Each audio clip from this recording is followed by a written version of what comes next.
महाराष्ट्र दौरे पर गए मरकजी वजीर दाखिला अमित शाह पुणे में शिवाजी महाराज की जिंदगी से मुताल्लिक थीम पार्क शिव सृष्टि के पहले मरहले की इफ्तिताही तकरीब में हुई शामिल। कहा, शिवाजी महाराज की जिंदगी स्वराज को कायम करने के लिए थी। अमित शाह कोल्हापुर में बीजेपी की विजय संकल्प रैली से भी करेंगे खिताब। मेघालय और नागालैंड में असेंबली इंतखाबात के लिए तशहीरी मुहिम शबाब पर सभी सियासी पार्टियों के सरकर्दा लीडर कर रहे हैं अवामी मीटिंगें और रैलियां। दोनों रियासतों में 27 फरवरी को डाले जाएंगे वोट। ब्रिगेडियर सुबुकदोश बीडी मिश्रा ने लद्दाख के दूसरे लेफ्टिनेंट गवर्नर की हैसियत से लिया हलफ। गवर्नर हाउस में मुनक्किदा एक प्रोग्राम में जम्मू कश्मीर और लद्दाख हाई कोर्ट के चीफ जस्टिस एन काटेश्वर ने दिलाया ओहदे और राजदारी का हलफ। जमहूरिया कोरिया के 108 बौद्ध अकीदतमंद औरंगाबाद से गया में हुए दाखिल। आम लोगों ने अमोबा में बौद्ध भिक्षुओं के ग्रुप का किया गर्मजोशी से इस्तकबाल। कोरिया की सबसे बड़ी बौद्ध कम्युनिटी जोगे के बौद्ध भिक्षुकों के पद यात्रा की भारत कर रहा है मेजबानी। अमरीकी वजीर खारजा एंटनी ब्लिंकन ने म्यूनिख में आलमी सलामती कॉन्फ्रेंस से अलग चीन के आला सिफारतकार वांग ई से मुलाकात की। जासूसी गुब्बारे से मुताल्लिक चीन को किया खबरदार। कहा, अमरीका अपनी खुद मुख्तारी और सलामती से खिलवाड़ नहीं करेगा बर्दाश्त। वस्ती दमिश्क के कफर सोसा में इसराइल के रॉकेट हमले में कम से कम 15 अफराद की मौत। मुल्क शाम की फौज ने कहा, राजधानी दमिश्क के वस्त में ओमायद चौक के पास घनी आबादी वाले इलाके में हवाई हमले से पहुंचा कई इमारतों को नुकसान।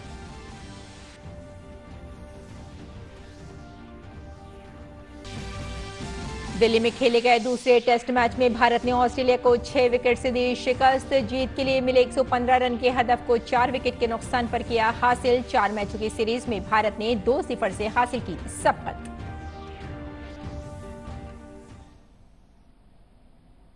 आदाब नाज़रीन, खबरनामे में आपका इस्तकबाल है। मैं हूं आपके साथ रेशमा फारूकी। आइए तफसील से अब खबरों पर नजर डालते हैं। मरकजी वजीर दाखिला अमित शाह पुणे में शिवाजी महाराज की जिंदगी पर मबनी थीम पार्क शिव सृष्टि के पहले मरहले की इफ्तिताही तकरीब में शामिल हुए। इस दौरान उनके साथ महाराष्ट्र के वजीर आला एकनाथ शिंदे और महाराष्ट्र के नायब वजीर आला देवेंद्र फडणवीस भी मौजूद थे। वजीर दाखिला अमित शाह ने इस मौके पर कहा कि तारीखी थीम पार्क बहुत खास होगा, जिसमें जदीद तकनीक के जरिए तारीख को जिंदा रखने की कोशिश की जा रही है। ऐतिहासिक थीम पार्क का कंसेप्ट शायद मैं नहीं मानता एशिया में कहीं बहुत जगह पे होगा। शिव सृष्टि के निर्माण में तंत्रज्ञान और इतिहास, ये दोनों का अद्भुत मिलन देखने को मिलता है। Holography, project mapping, miniatures, motion simulation, 3D और 4D टेक्निक और लाइट एंड साउंड टेक्निक, ये सभी का अद्भुत सम्मिश्रण कर कर इतिहास को जीवित करने का ये प्रयास है। ये प्रयास निश्चित रूप से शिवाजी महाराज के जीवन के संदेश को आज की युवा पीढ़ी तक पहुंचाएगा। वजीर दाखिला ने शिवाजी महाराज की जिंदगी पर बात करते हुए कहा कि उनकी जिंदगी इख्तिदार की चाहत से दूर थी। उन्होंने कहा कि उनकी जिंदगी सर्वधर्म और स्वराज के लिए वक्फ थी, जिससे नौजवानों को तहरीक मिलेगी। शिवाजी महाराज का जीवन एक सत्ता लालसा से प्रेरित जीवन नहीं था। शिवाजी महाराज का जीवन 100 सालों से अधिक सालों से किए गए अत्याचार के सामने विद्रोह और संघर्ष करने का जीवन। शिवाजी महाराज का जीवन स्वधर्म के प्रति निष्ठा के साथ, अपनी निष्ठा के साथ स्वधर्म के लिए संघर्ष करने का जीवन था। शिवाजी महाराज का जीवन स्वभाषा को महिमा मंडित करने का था और शिवाजी महाराज का जीवन स्वराज को स्थापित करने का था। स्वराज को स्थापित कर कर उन्होंने पूरे उस कालखंड की दुनिया में एक संदेश भेजा था कि हिंदुस्तान पर इस प्रकार से कोई अत्याचार नहीं कर सकता। और मराठा सल्तनत के बानी छत्रपति शिवाजी की आज जयंती मनाई जा रही है। महाराष्ट्र में इस सिलसिले में मुतादिद प्रोग्राम मुनक्किद किए जा रहे हैं। नागपुर के तारीखी महल के इलाके में रिवायती तरीके से छत्रपति शिवाजी महाराज की जयंती मनाई गई। इस दौरान बड़ी तादाद में लोग वहां मौजूद थे। महाराष्ट्र के गवर्नर रमेश बैस ने शिव जयंती के मौके पर शिवाजी पार्क में छत्रपति शिवाजी महाराज के मुजस्समे पर गुलाए अकीदत नजर किए।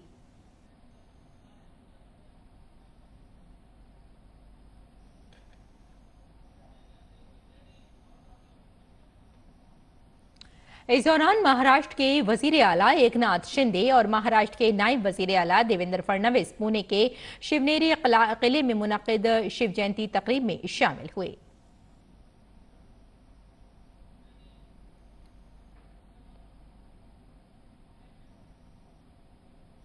वजीर आजम नरेंद्र मोदी ने छत्रपति शिवाजी महाराज की जयंती पर उन्हें खराज अकीदत पेश किया।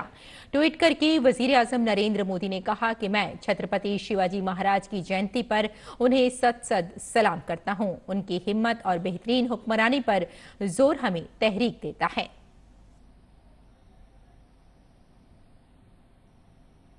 वजीर आजम नरेंद्र मोदी ने इस पर एक वीडियो भी शेयर किया।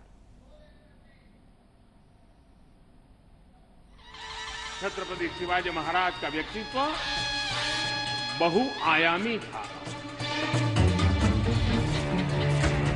ये वीर पराक्रमी महापुरुष जिन्होंने सुशासन और प्रशासन हिंदुस्तान के इतिहास में एक नवीन अध्याय लिखा और संकटों के बीच किया था, संघर्षमय जीवन के रहते हुए किया था।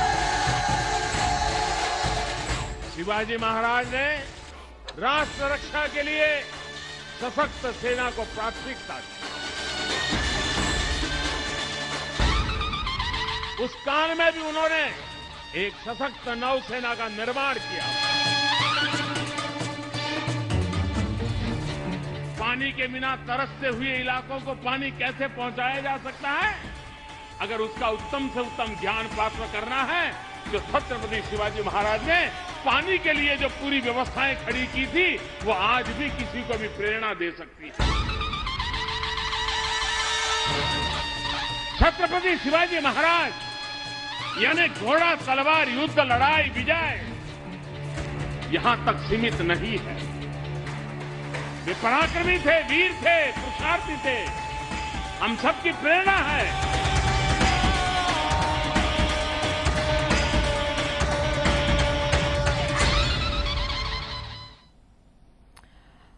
आगे बढ़ते हैं। मेघालय में असेंबली इंतखाबात की तशहीर उरूज पर है। स्टार प्रचारक और सभी सियासी जमातों के सीनियर रहनुमा अवामी जलसे और रैलियां करने में मसरूफ हैं।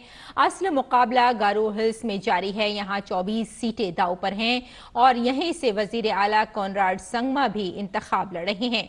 बीजेपी के senior leader Nitin Gadkari, Hemanta Biswa Sarma, Congress leader Mukul वासंग और नेशनल पीपल्स पार्टी के लीडर कॉनराड के संगमा, तृणमूल कांग्रेस के लीडर अभिषेक बनर्जी और दीगर सियासी जमातों के लीडरों ने गारू, खासी और चैंता पहाड़ी इलाके में कल अवामी जलसे किए। रियासत की 60 रुकनी असेंबली के लिए 27 फरवरी को वोट डाले जाएंगे।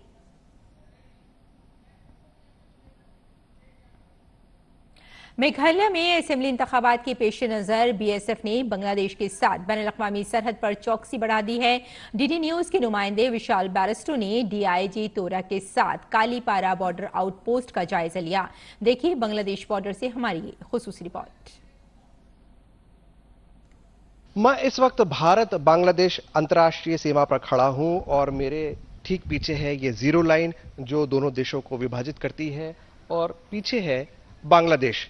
ये बीएसएफ का कीलापाड़ा बीओपी है और ये बहुत इंपॉर्टेंट बीओपी है। 1971 की लड़ाई में कीलापाड़ा की जो पोस्ट है उसने अहम रोल निभाया था। मेघालय में चुनाव चल रहे हैं और चुनाव के मद्देनजर यहां पर सिक्योरिटी बीफ अप कर दी गई है और मेरे साथ है बीएसएफ के डीआईजी हरमीत सिंह जी। आइए हम उससे बात करते हैं। कितना हम इंटरनेशनल बॉर्डर शेयर करते हैं बांग्लादेश के साथ, अगर हम मेघालय की बात करें? मेघालय का जो बॉर्डर है बांग्लादेश के साथ it is 443 kilometres. Total 4026 kilometre Indo Bangladesh border है, तो उसमें से 443 किलोमीटर मेघालय स्टेट में पड़ता है। अभी चुनाव का माहौल है, ऐसे में बॉर्डर्स पे खास तौर से बांग्लादेश की तरफ से सिक्योरिटी के क्या खास इंतजाम करे गए हैं? सिक्योरिटी के खास इंतजामात में हमारा, आपको जैसे पता होगा कि भी बांग्लादेश के साथ अपने रिलेशंस बहुत अच्छे हैं। हमारा एक 2011 में एक लैंड साइन हुआ था बांग्लादेश गवर्नमेंट के साथ, जिसको कोऑर्डिनेटेड बॉर्डर मैनेजमेंट प्लान के नाम से जाता है। तो इसमें नंबर एक तो हम नोटिफाई करते हैं इनको कि भी कोई भी इंपॉर्टेंट इवेंट होती है, जैसे ये इलेक्शन वगैरह होते हैं, तो उसमें बांग्लादेश की जो बॉर्डर गार्डिंग फोर्स है, जिसको बॉर्डर गार्ड्स बांग्लादेश बोला जाता है, बीजीबी छोटा नाम, तो वो अपनी तरफ भी इलाका डोमिनेट करना शुरू करते हैं। हम अपने इलाके में डोमिनेशन के लिए कुछ अपने ओपीज, पेट्रोल्स बढ़ाते हैं, और इसके अलावा डेप्थ एरिया में भी हम इस चीज को ऑब्जर्व करते हैं। हम इंट एफर्ट में भी थोड़ी उसमें तेजी लाते हैं और थोड़ा उसमें और भी रिसोर्सेज कमिट करते हैं। इंट एफर्ट्स भी बढ़ा दिए जाते हैं, तो उसकी जरूरत क्यों पड़ती है, ताकि फ्री एंड फेयर पोल्स हो सके? बिल्कुल, इंट एफर्ट का तो यह है कि भी उसी से पिन पॉइंट हमें मिलेगा कि कोई बदमाश किस्म के लोग अक्रॉस द बॉर्डर से आके इधर किसी तरीके से इन्फ्लुएंस ना कर पाएं। तो वो चीजें तो फिर हमें जानकारी होगी तो तभी पिन पॉइंट हम कोई एक्शन कर सकते हैं। हमेशा चैलेंजिंग सिचुएशन में आप लोग काम करते हैं। अगर हम यहाँ की बात करें, इस मेघालय बॉर्डर की, तो किस तरह के चैलेंजिंग सिचुएशन रहती है? क्लाइमेटिक चैलेंजेस यहाँ पर अभी बारिशें शुरू हो जाएंगी तो बारिश काफी ज्यादा होती है यहाँ पर, तो उसके चलते हमें थोड़ा सा ज्यादा अलर्ट रहना पड़ता है कि जो ट्रांस बॉर्डर क्रिमिनल्स हैं वो इस चीज का फायदा ना उठा पाए। तो जैसे कि आपने सुना, हमारी फर्स्ट लाइन ऑफ डिफेंस पूरी तरह से मुस्तैद है। चैलेंजेस हैं, लेकिन इनके लिए ये ड्यूटी है, एक फर्ज है देश के लिए, ताकि मैं और आप सुरक्षित रह सकें। और आप देख सकते हैं, बिल्कुल पोरस बॉर्डर है, तो जाहिर सी बात है चैलेंजेस भी बहुत ज्यादा होंगे, और उसके लिए हमारी बीएसएफ पूरी तरह से तैयार है। कैमरामैन सेंथिल और सौरभ बख्शी के साथ लाइन ऑफ इंटरनेशनल बॉर्डर से मैं विशाल बेरिस्टो, डीडी न्यूज। और इलेक्शन कमीशन नागालैंड में असेंबली इंतखाबात से कबल तैयारियों में मसरूफ है। गैर जानिबदारी के साथ साथ दूर दराज इलाकों में इंतखाबात का इनेकाद इलेक्शन कमीशन के सामने बड़ा चैलेंज है, जिसके लिए इलेक्शन कमीशन ने खुसूसी तैयारियां की हैं। नागालैंड में इलेक्शन कमीशन की तैयारियां कैसी हैं, आइए देखते हैं इस रिपोर्ट में। शुमाल मशरिक का नागालैंड अपनी खूबसूरती के लिए मशहूर है, लेकिन आजकल ये मौजूद बहस है, क्योंकि यहाँ 27 फरवरी को एक ही मरहले में पोलिंग होने वाली है, जिसके नताइज 2 मार्च को आएंगे। 60 असेंबलियों वाली इस रियासत में तकरीबन 13,17,632 वोटर्स हैं, जिनमें 6,61,489 मर्द हैं, जबकि 6,56,143 खवातीन वोटर्स हैं और 7,981 सर्विस वोटर्स भी हैं। इसमें इंतखाबात में शफाफियत और मुनसिफाना इंतखाबात का इनेकाद इलेक्शन कमीशन के लिए बड़ा चैलेंज है, जिस पर काबू पाने के लिए पूरी तरह से इलेक्शन कमीशन तैयार है। काफ़ी समय से, कई हफ्तों से, इनफैक्ट कई महीनों से तैयारियां चल रही हैं। उसके बहुत से डायमेंशंस हैं, जैसे ट्रेनिंग्स हुई, तो district election officers, returning officers और polling parties, EVM nodal officers, इन सब की एक से भी ज़्यादा राउंड्स ऑफ ट्रेनिंग्स कराई गई हैं। फिर एक इम्पॉर्टेंट एस्पेक्ट है इलेक्ट्रॉनिक वोटिंग मशीन्स, तो सारी पहले से ही स्ट्रॉन्ग रूम्स में, डिस्ट्रिक्ट्स में फर्स्ट लेवल चेक तो 2 महीना पहले ही हो गया था, और अभी कमिश्निंग ऑफ द ईवीएम्स चल रही है, क्योंकि आपको पता ही है जो टाइमलाइंस हैं, उस 10th को लास्ट डेट ऑफ विड्रॉल था, उसके बाद लिस्ट ऑफ कैंडिडेट्स फाइनल हो गया है, तो सारे ज़िलों में अभी कमिश्निंग भी हो रही है ईवीएम्स की। और फिर लॉ एंड ऑर्डर की साइड से भी सारी एजेंसीज एक्टिव हैं। फुल इलेक्शन कमीशन ने खुद भी यहाँ पे नागालैंड में, कोहिमा में आके विजिट किया, सारी पोल प्रिपेयर्डनेस को रिव्यू किया है। नागालैंड में असेंबली की 60 सीटें हैं, जिनमें एक सीट पर बिला मुकाबला इंतखाबात के बाद अब 59 सीटों पर पोलिंग होनी है, जिसके लिए 2,291 पोलिंग स्टेशन बनाए गए हैं, जिसमें शहरी इलाकों में 525 पोलिंग स्टेशंस, जबकि देही इलाकों में 1,766 पोलिंग स्टेशंस कायम किए गए हैं। सारी एजेंसीज के कलेक्टिव एफर्ट से ऑलमोस्ट 40 करोड़ के अभी तक सीजर्स भी हुए हैं जब से इलेक्शन के अनाउंसमेंट के बाद से, और लॉ एंड ऑर्डर मेंटेन करने के लिए भी प्रिपरेशन की तरफ से 305 कंपनीज ऑफ CAPF टोटल यहाँ पे डिप्लॉय होंगी इलेक्शन के लिए। उसमें से 75 कंपनीज तो जनवरी में ही आ गई थी सारे इलेक्शन का लॉ एंड ऑर्डर को एडवांस प्रिपरेशंस के लिए, प्लस स्टेट पुलिस तो पूरी इन्वॉल्व है ही, पूरी मशीनरी। उसमें 305 में जो 75 तो एडवांस कंपनीज हैं, बाकी जो हैं वो अभी आना शुरू हो जाएंगी वेरी सून। तो इस तरह से हर एस्पेक्ट को देखते हुए तैयारियां की गई हैं। और एक अच्छी चीज़ जो हम अपने दर्शकों से भी शेयर करना चाहेंगे कि नागालैंड में कुछ विलेजेस ने इवन अपनी तरफ से ही मीटिंग्स करके गाँव में विलेज काउंसिल जो बोलते हैं, जो पंचायत की तरह से है, उन्होंने मीटिंग्स करके सारे विलेजर्स से खुद ही रेजोल्यूशंस पास किए हैं कि हम लोग किसी भी तरह का प्रलोभन या मेल प्रैक्टिस को अपने विलेज एरिया में होने नहीं देंगे। इंतखाबात की निगरानी के लिए तमाम एजेंसियों के नोडल अफसरान को मुकर्रर किया गया है। इस दौरान अगर कहीं भी शराब या नकदी पकड़ी गई तो फौरी कार्रवाई की जाएगी। इसकी शिकायत सुनने और कार्रवाई के लिए एक कंट्रोल रूम कायम किया गया है, जिसमें जिलाई सतह के साथ साथ तमाम नाफिज करने वाले इदारे मिलकर काम कर रहे हैं। उर्मिलेश भट्ट की रिपोर्ट, DD न्यूज उर्दू खबरें।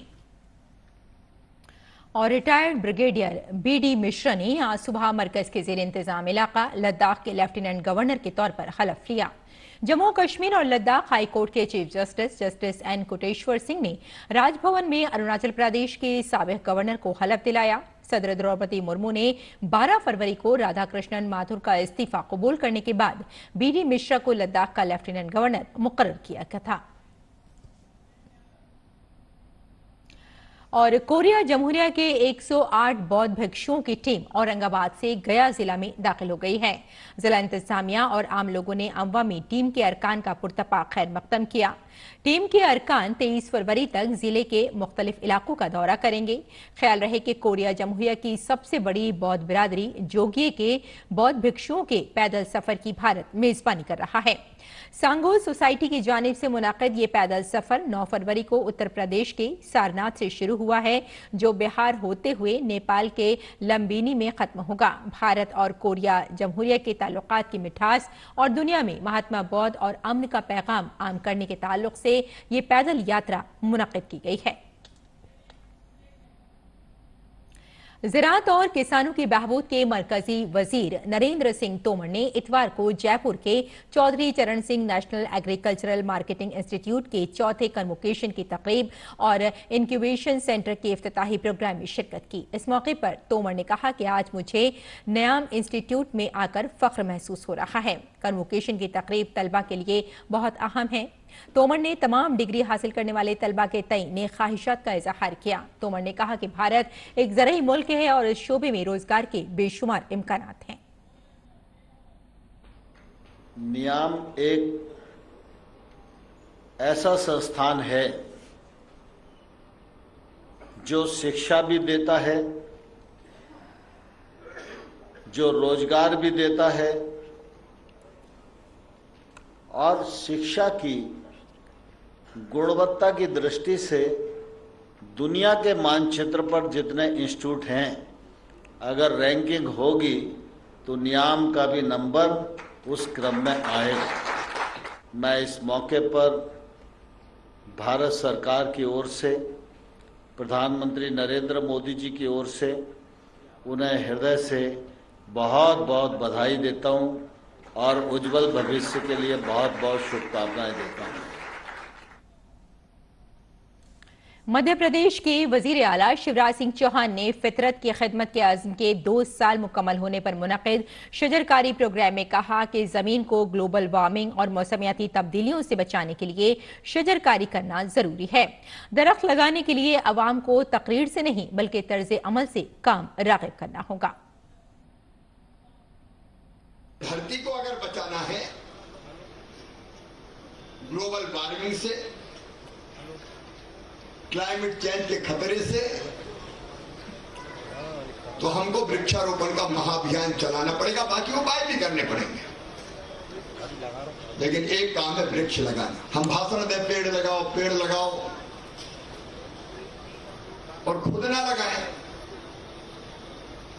तो मन में आए कि भाषण से नहीं आचरण से सिखाना चाहिए। और G20 के वज़राए खजाना और मरकजी बैंक के गवर्नरों की G20 की भारत की सदारत में पहली मीटिंग 24-25 फरवरी को बेंगलुरु में होगी। इस मीटिंग की मुश्तरका सदारत वजीर खजाना और रिजर्व बैंक ऑफ इंडिया के गवर्नर करेंगे। G20 FMCBG इजलास 22 फरवरी 2023 को G20 मालियात और मरकजी बैंक के नुमाइंदों FCBD के इजलास से पहले होगा, जिसकी मुश्तरका सदारत सेक्रेटरी इख्तिसादी उमूर अजय सेठ और RBI के deputy governor doctor Michael D Patra करेंगे। इत्तलात और नशरियात और नौजवानों के उमूर और खेल के वजीर अनुराग सिंह ठाकुर G20 FCBD इजलास का इफ्तिताह करेंगे। मीटिंग से ठीक पहले इख्तिसादी उमूर के सेक्रेटरी अजय सेठ ने DD न्यूज से खुसूसी बातचीत की।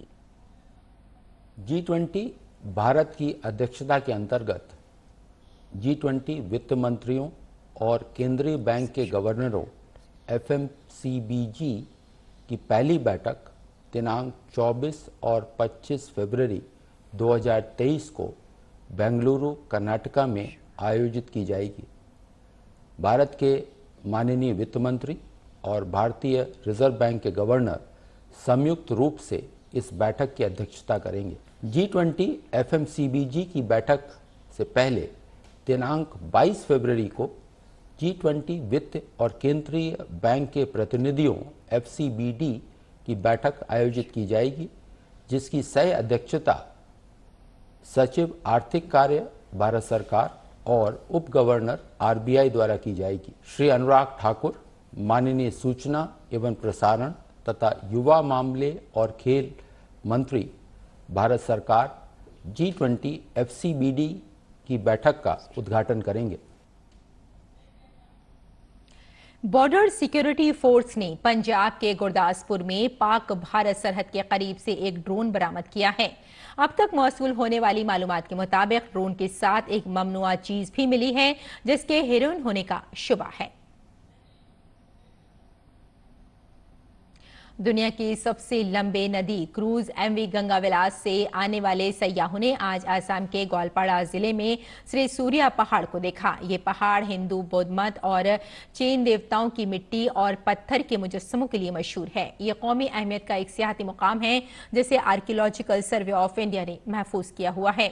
सयाहों में 26 का ताल्लुक स्विट्जरलैंड और 2 का जर्मनी से है। सयाहों ने श्री सूर्या पहाड़ पर वाक़े बौद्ध मठ, स्तूप, चट्टानी गारों की खुदाई के मकामात, दश भुजा मंदिर को भी देखा। सयाहों ने सकाफती प्रोग्राम और दस्तकारी की नुमाइश से भी लुत्फ उठाया। बाद में ये क्रूज रेशम के लिए मशहूर जिला कामरूप में वाक़े स्वालकोची पहुंचेगा। स्वालकोची को मशरक का मैनचेस्टर भी कहा जाता है। ये बुनकरों का गांव है, जो गुवाहाटी से 35 किलोमीटर की दूरी पर वाक़े है। कौमी राजधानी दिल्ली में दिल्ली पुलिस हफ्ते के हिस्से के तौर पर खवातीन के लिए एक बाइक रैली का इनेकाद किया गया। आज की बाइक रैली लड़कियों को पुलिस से जोड़ने के लिए थी, जिसमें लोगों की बड़ी तादाद ने शिरकत की। दिल्ली पुलिस की ये कोशिश है कि पुलिस को आम लोगों से जोड़ा जाए और लोगों में वर्दी का खौफ दूर किया जाए।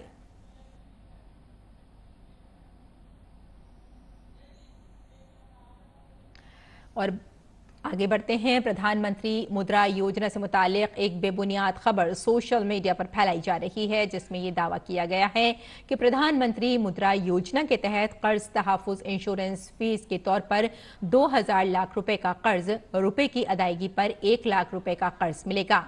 PIB फैक्ट चेक ने इस दावे का जायजा लिया है और इसे गलत पाया है। PIB फैक्ट चेक ने एक ट्वीट में मालूमात देते हुए लिखा है कि यह खबर मुकम्मल तौर पर बेबुनियाद है और वजारत खजाना ने यह खत जारी नहीं किया है। अमरीकी वजीर खारजा एंटनी ब्लिंकन ने म्यूनिख में आलमी सलामती कॉन्फ्रेंस से अलग चीन के आला सिफारतकार वांग यी से मुलाकात की और उन्हें अमरीकी फिजाई हुदूद में जासूसी गुब्बारे भेजने के अपने गैर जिम्मेदाराना अमल को दोबारा न करने की बात कही। महकमा खारजा के तर्जुमान नेड प्राइस ने बताया कि सेक्रेटरी ने चीन से वाज़े अंदाज में कह दिया है कि अमरीका अपनी खुद मुख्तारी और सलामती से खिलवाड़ बर्दाश्त नहीं करेगा। ब्लिंकन ने ट्विटर पर कहा कि अभी चीन के आला सिफारतकार वांग यी से मुलाकात की।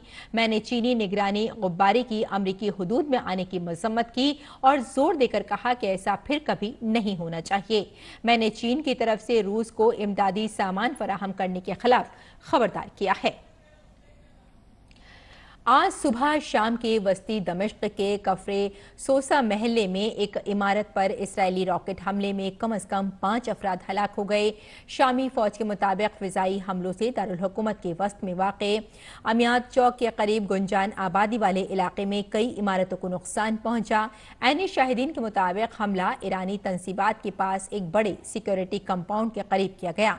एक पुलिस अफसर ने बताया कि मुतादिद अफराद हलाक और जख्मी हुए हैं। तकरीबन एक दहाई से इसराइल शाम में मुश्तबा ईरानी स्पॉन्सर हथियारों की मुंतकली और अहलकारों की तैनाती के खिलाफ फिजाई हमले कर रहा है। इसराइली हुक्काम ने शाज़ नादिर ही ऐसे हमलों की जिम्मेदारी कबूल की है। मगरबी इंटेलिजेंस जराये का कहना है कि ईरान ने हालिया वर्षों में शाम में अपनी फौजी मौजूदगी को बढ़ाया है और ज्यादातर रियासती कंट्रोल वाला इलाकों में इसकी पकड़ है। दिल्ली में खेले गए दूसरे टेस्ट मैच में भारत ने ऑस्ट्रेलिया को 6 विकेट से शिकस्त दे दी है। भारतीय टीम ने 115 रन का हदफ 4 विकेट के नुकसान पर हासिल कर लिया। इस जीत के साथ ही भारत ने 4 मैचों की सीरीज में 2-0 की बढ़तरी हासिल कर ली है। हदफ के ताक़ुब में भारत की शुरुआत खराब रही। राहुल 1 रन बनाने के बाद जल्द ही आउट हो गए। रोहित शर्मा ने तेज 31 रन बनाए। कोहली 20 रन बनाकर आउट हुए। श्रेयस अय्यर ने 12 रन बनाने के बाद आउट हुए। इसके बाद आए श्रीकर भरत के साथ मिलकर पुजारा ने टीम को हदफ तक पहुंचाया। पुजारा 31 और भरत ने 23 रन की नाकाबिले शिकस्त इनिंग खेली। इससे कबल मैच के तीसरे दिन ऑस्ट्रेलिया ने दूसरी इनिंग्स में 61 रन से आगे खेलना शुरू किया। दूसरे दिन नॉट आउट बल्लेबाज ट्रियोस हेड और लाबुशेन जल्द ही पवेलियन लौट गए। हेड ने 43 और लाबुशेन 35 रन बनाकर आउट हुए। इसके बाद अश्विन ने स्टीव स्मिथ और रेंशा को आउट करके ऑस्ट्रेलिया को मुश्किल में डाल दिया। जडेजा ने एक ही ओवर में हेड स्कोम्प और किमंस को आउट किया। इसके बाद जडेजा ने नाथन लियान और मैथ्यू को बोल्ड करके ऑस्ट्रेलिया की दूसरी इनिंग्स का खात्मा किया। भारत की जानिब से रविंद्र जडेजा ने 7 विकेटें हासिल की। वहीं अश्विन को 3 विकेट लेने में कामयाबी मिली। भारत को Asia mix team badminton championship में कांसे के तमगे पर इक्तफा करना पड़ा। इस टूर्नामेंट की तारीख में यह पहला मौका है जब भारत ने कोई तमगा जीता है। इतवार की शाम खेले गए एक दिलचस्प मुकाबले में भारत को चीन के हाथों 2-3 के फर्क से शिकस्त का सामना करना पड़ा। भारतीय टीम ने इससे कबल क्वार्टर फाइनल में हांगकांग को 3-2 से शिकस्त देकर सेमीफाइनल में जगह बनाई थी।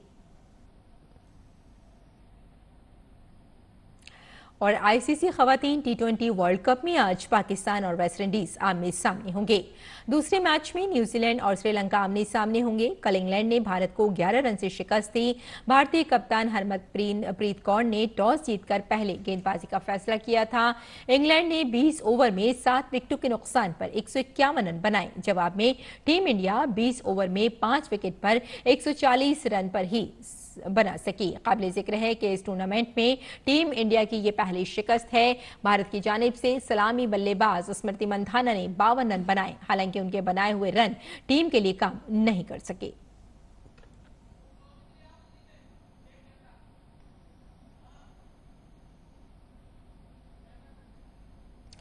तो नाज़रीन, खबरनामे में फिलहाल इतना ही। इजाजत दें। आदाब।